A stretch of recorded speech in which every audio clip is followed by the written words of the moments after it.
This is what happens when you have a bad control arm.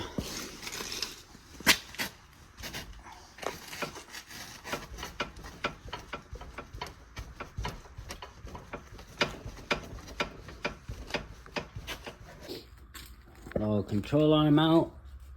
You see why? Bushing, no good. No good. Don't want to be riding around in the snow with this. Alright guys, so our first target bolt is going to be the lower ball joint bolt. So it's right here. Don't loosen this side. So there's a nut on it right there, you can see. So that's the nut you want to loosen first. After you've loosened it up, you loosen it up a little bit. And then you're going to want to put a socket and an extension on it. That way you can hit it with the hammer. That way you can move the bolt to drive it through. Because once you drive it through from hitting it on that side, you see that gap? Now you're all set. So what I do is I normally put an impact on here and a small wrench or a flathead screwdriver and apply pressure while hitting the impact, and it should slide right out. Because as you can see, it's rusted, so it always has a hard time. So now we're going to take this bolt out, and then we should be able to smack this right out of place. I normally pry like a chisel or a big flathead in between here so it can loosen it up and pry it open, essentially. So once you get it out, it looks like this. Go ahead and put it right in that hole inside the lower control arm. If you didn't know, that's normally what they're for. And then you can see, just by applying pressure, you can see the hole. I can move that whole control arm. All right, here are our next two targets.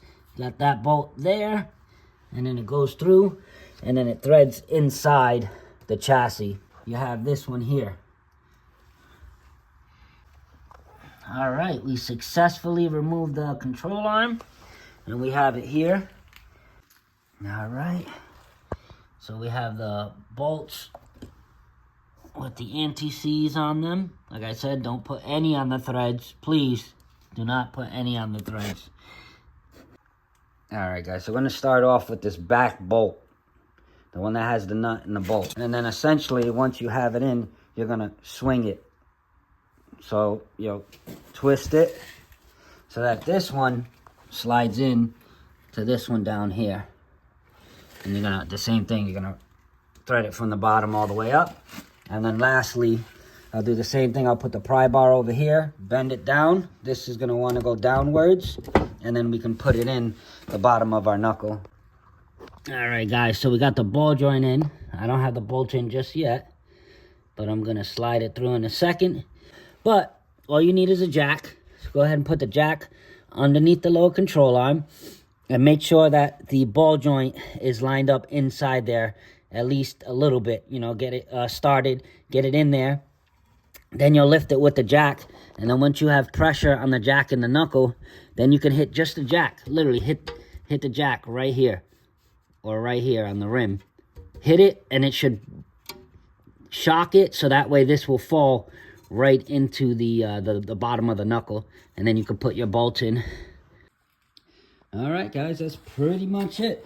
Like I said, don't tighten any of the bolts until you have everything in place, meaning the whole control arm in place, meaning that you have that bolt in, this bolt in over here for the other side of the control arm, and this bolt in. So once you have all three of those in, then you want to tighten them all up and then give her a good wiggle. I like to shake it, make sure it's not going to go anywhere, make sure everything's tight. You'll put the tire on, shake it again, and you should be good. That pretty much wraps up what it takes to do a lower control arm. Everything is good to go. Everything is nice and tight. Everything is solid. So that pretty much wraps up the video. If you found this video helpful, as always, like, comment, and subscribe. Thanks for tuning in, guys.